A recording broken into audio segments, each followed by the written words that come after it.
Una nueva intervención, se trata del asambleísta Walter Gómez.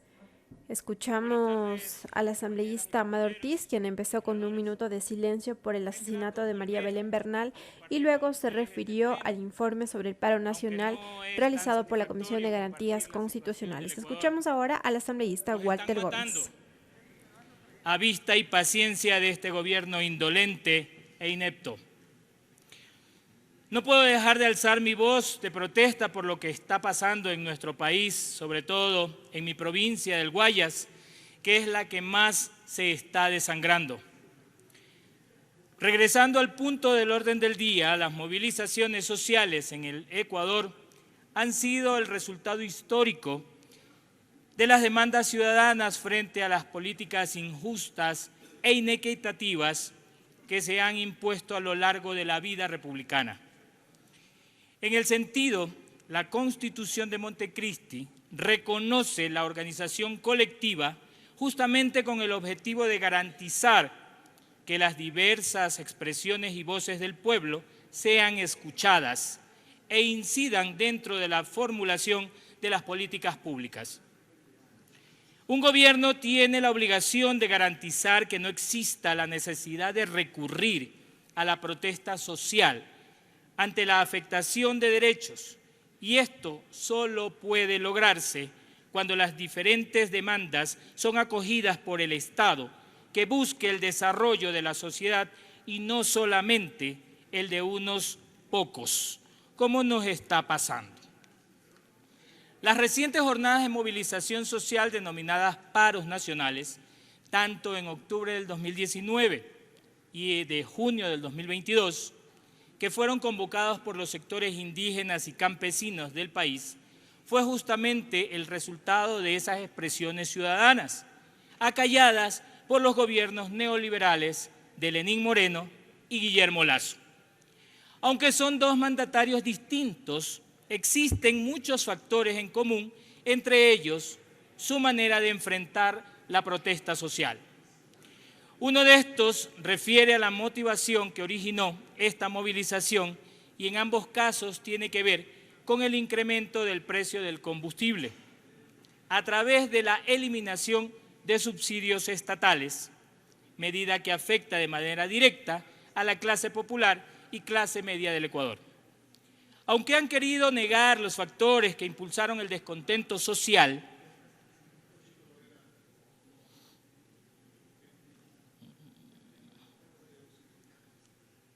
uno de estos se refiere a la motivación que originó esta movilización y en ambos casos tiene que ver con el incremento del precio del combustible a través de la eliminación de subsidios estatales, medida que afecta de manera directa a la clase popular y clase media del Ecuador.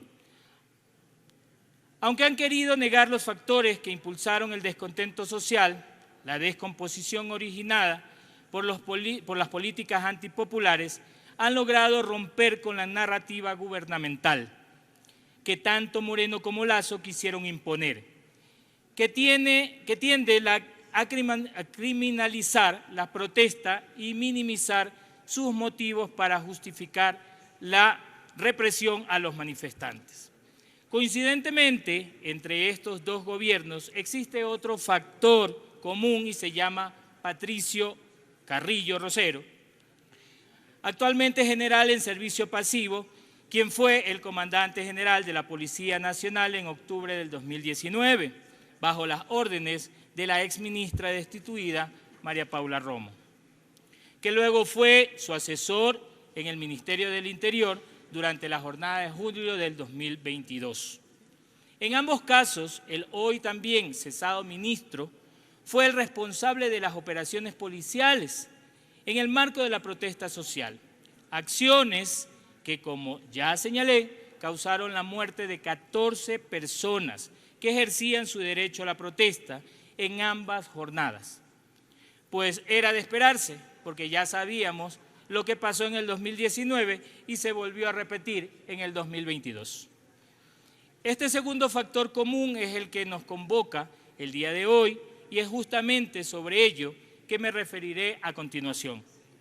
Porque no solo se trata de la vulneración permanente y sistemática de los derechos humanos, sino de la pérdida de la vida de los hermanos ecuatorianos, como una respuesta ya repetida en ambos gobiernos, pero como vemos, operada por las y los mismos estrategas. Y esto es por darle un nombre respetuoso, aunque ellos no fueron respetuosos con nuestros hermanos manifestantes. Señora asambleísta, le queda un minuto, por favor. Durante la madrugada del 14 de junio, la Policía Nacional y su mando detuvo al presidente de la CONAIE, Leonidas Issa, vulnerando las garantías constitucionales al debido proceso, una aprehensión abusiva y que ayer fue calificada como ilegal por los tribunales de justicia. El 15 de junio, la Policía Nacional, bajo las órdenes, inició un enfrentamiento contra estudiantes desarmados que se encontraron manifestando en la Universidad de Cuenca y su vicerrectora, María Augusta Hermida, señaló que se vulneró la autonomía universitaria. A pesar del rechazo generalizado de la opinión pública a esta violación de la autonomía universitaria, se repitió el 20 de junio cuando la policía ingresó arbitrariamente a la Escuela Politécnica Nacional con amenazas y mentiras. Esta irrupción violenta se dio una vez que esta casa universitaria había señalado su predisposición a acoger las poblaciones indígenas, campesinas, en condiciones de movilidad humana en la ciudad de Quito. Tenía preparado más sobre el discurso, estimada presidenta. Lamentablemente no me da el tiempo para poder hacerlo, pero sí quería reflexionar de que siempre el gobierno del encuentro ha dicho dialogar. ¿Dialogar qué? Si mientras que se dialogaba con el uno, estaban metiéndonos presos o estaban dándonos con bombas, y recordemos que han muerto precisamente incrustados con bombas en los cráneos de nuestros queridos manifestantes ecuatorianos. Hablamos del Puyo, hablamos de varios lugares donde se ha ocasionado la muerte de algunos compañeros. Lamentablemente, hasta ahorita ha quedado impune. Compañeros y compañeras legisladores, hoy esta Asamblea Nacional tiene la oportunidad histórica de determinar las responsabilidades políticas del señor Carrillo en los casos de criminalización, represión y afectaciones a la vida e integridad de los ecuatorianos, que como ya he citado responden a una preocupación nacional e internacional para garantizar el derecho del pueblo ecuatoriano y sus comunidades de ejercer la protesta pacífica. No porque el señor Carrillo haya dimitido al cargo, se libra de responsabilidades. Es nuestro deber escuchar a esos grupos sociales, a nuestros mandantes, a los campesinos, a los indígenas, a los obreros, a los estudiantes que en esta casa han denunciado el uso arbitrario y desmedido de la fuerza pública durante el paro de junio del 2022, más allá de nuestras posturas políticas personales.